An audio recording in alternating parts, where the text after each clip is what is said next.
Hey guys, welcome back to the channel. My name is John.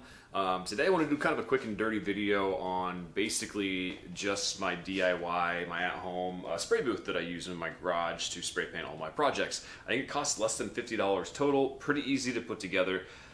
Disclaimer, I did this fast and lazy. I didn't really measure anything, I just kind of started cutting things. But the basic materials that you need, the basic structure of this is just this poster board you get at the dollar store. This is a 20-inch by 30-inch-ish poster board. It's just like that little foam core board. So I got 6 of these pieces to make this whole thing. That is what basically makes up the majority of it. There is a 20 by 20 by 1-inch filter, which is what separates basically the pigment of the spray paint gets stuck onto that, and then the fumes get sucked out through the back. You can kind of see that hose back there. I'll get you a better image of it. But that is just what's called an inline HVAC duct fan. I have a 6-inch one. I'll link that down below. But that is what pulls all the spray paint through this filter here.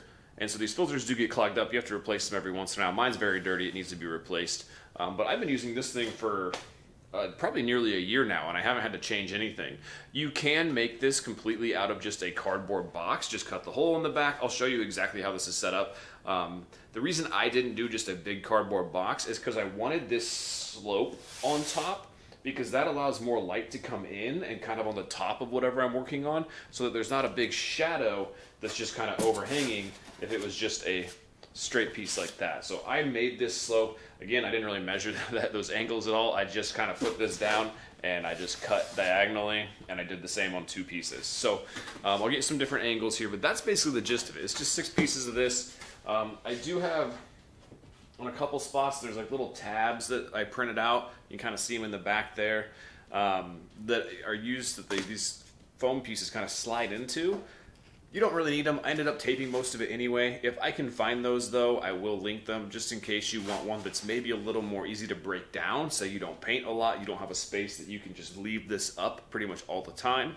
Those tabs are really good because you can just kind of slide the boards in and out whenever you need to build your thing or when you take it down. But also if you're doing that, you might just invest in a tent sprayer that just collapses anyway. So I'll get you some different angles on this and we'll go through exactly how to do it. Okay, so you can see here I pulled the filter down and there's this little back pocket that I made, and I'll show you a side view of that as well. But that was just kind of in my head to make like a little bit of an airlock, so to speak, so that the fumes and stuff from the spray paint, they all get caught on the filter here, and then there's a little bit of room to create, I guess, a better vacuum. I don't know that that works. It just made sense to me. So you can see the tube deep back in there, and that is what feeds out here. And all I do is I crack my garage, I turn this on, and all the fumes get just vacuumed out from under my garage out into the world, I guess.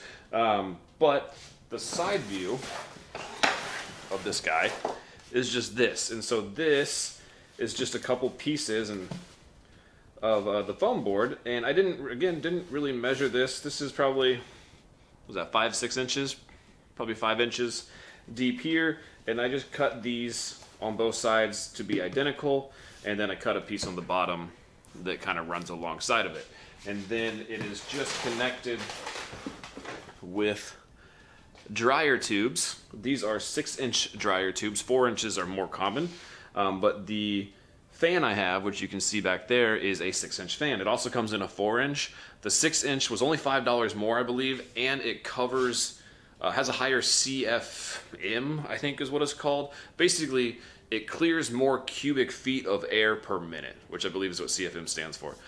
So it's only $5 more. It does require a little bit bigger of the dryer tubes, but I wanted to be sure that I was going to clear out as much of the fumes as I possibly could in a short amount of time. So this is probably a little overkill, but it works really good, and I think it was only about $30. I will link that in the description down below as well as the tubes that I used. And this filter here, I kind of got lucky with this, but the filter here just friction fits in there. There's nothing that holds it on there. It just kind of sits in there. So you might have to tape yours in depending on how you build this.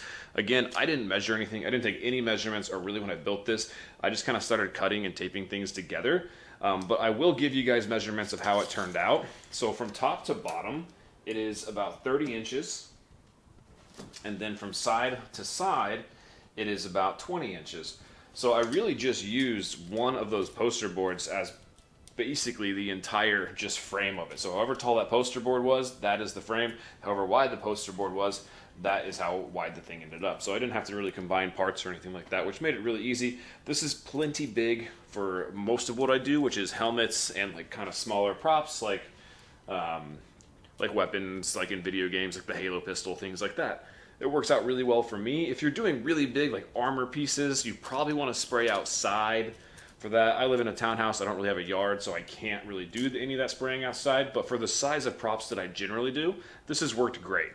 Another thing that you could do with this, if you really wanted to essentially future-proof it a little more, would be to paint some latex paint on it. Once you get it assembled, throw some latex paint on there with a roller. That'll give it a little bit of water resistance. Might make it last a little longer, but again, I have used mine for nearly a year now, and it is still the original pieces. I've had to change nothing about it, and it works just fine. So back to the measurements.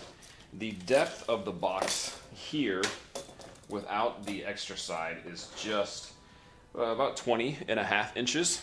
And then the whole depth of the box is about 27 inches. So I guess this little piece here is about 7 inches extra there. And then from top to bottom, it's about 17 inches tall, right? And those are really all the main measurements. Again, it's just these poster boards, super easy. I put this together probably in about 10 minutes, and it has worked flawlessly for me. I just use tape. Again, you can just use a cardboard box.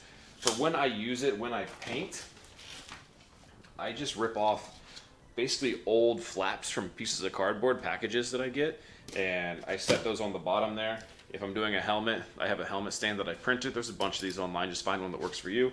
I just sit that on there. I put the helmet on there, and then I paint it. And then this allows me to spin the project, kind of spin the project around as I'm painting, so I can get all 360 sides. It's not very loud. I'll turn it on. It's just going to sound like white noise.